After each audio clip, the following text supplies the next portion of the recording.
बिहार चुनाव से पहले किसी तरह एनडीए ने अपने सभी साथियों को मनाकर सीट बंटवारा तो कर लिया, लेकिन अब उत्तर प्रदेश के उनके एक साथी उनसे नाराज हो गए हैं और बिहार में अकेले चुनाव लड़ने का दम भर रहे हैं। ये और कोई नहीं बल्कि उत्तर प्रदेश सरकार में मंत्री और सुभाषपा प्रमुख ओम प्रकाश राजभर है। ओम प्रकाश राजभर का कहना है कि उनके साथ बहुत ही अपमानजनक व्यवहार हुआ है और इसलिए बिहार में अब उनकी पार्टी अकेले ही चुनाव लड़ेगी।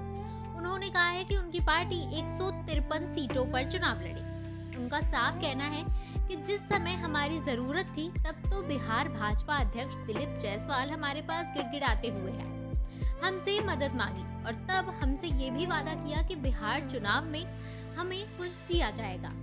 उन्होंने कहा कि इस बारे में उन्होंने विनोद तावड़े, जेपी नड्डा और फिर केंद्रीय गृह मंत्री अमित शाह से भी बात की।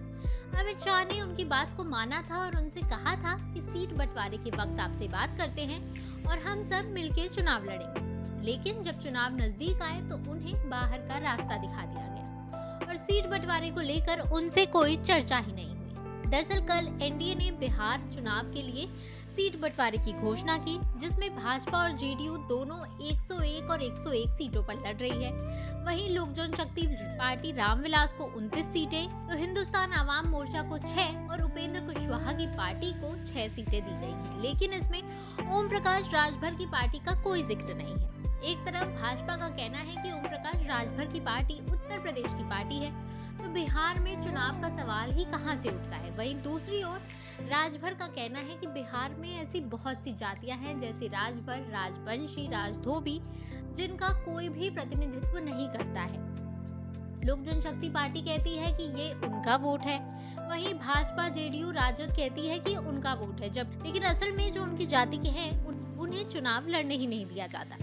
इसलिए ओम प्रकाश राजभर का कहना है कि वो अन्य लोगों से भी बात कर रहे हैं और बिहार में वो एक तीसरा मोर्चा बनाने जा रहे हैं। ये मोर्चा भाजपा एनडीए के खिलाफ बिहार में चुनाव लड़ेगा।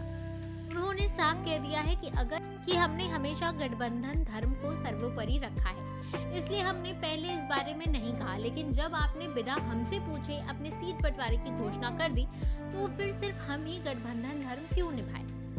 उन्होंने एक बार फिर से एनडीए को चेताया है कि अभी भी वक्त है वो इस गठबंधन धर्म को अपनाए और उन्हें 4 से 5 सीटें बिहार में लड़ने के लिए दे दे, नहीं तो आने वाले समय में उन्हें कठोर फैसले लेने पड़ेंगे।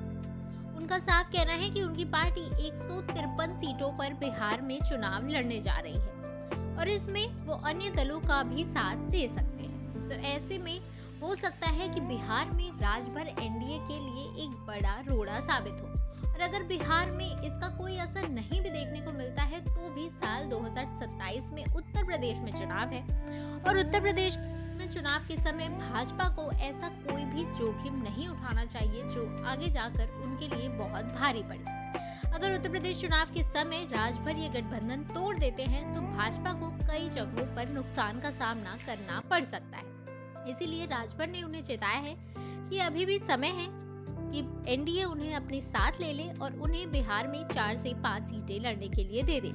लेकिन जिस तरह से भाजपा नेताओं के बयान आ रहे हैं उससे तो कहीं से भी नहीं लग रहा है कि राजभर को बिहार में एक भी सीट मिलने वाली है। हालांकि अभी तक इस बारे में किसी भी नेता ने कोई भी आधिकारिक ऐलान नहीं किया है।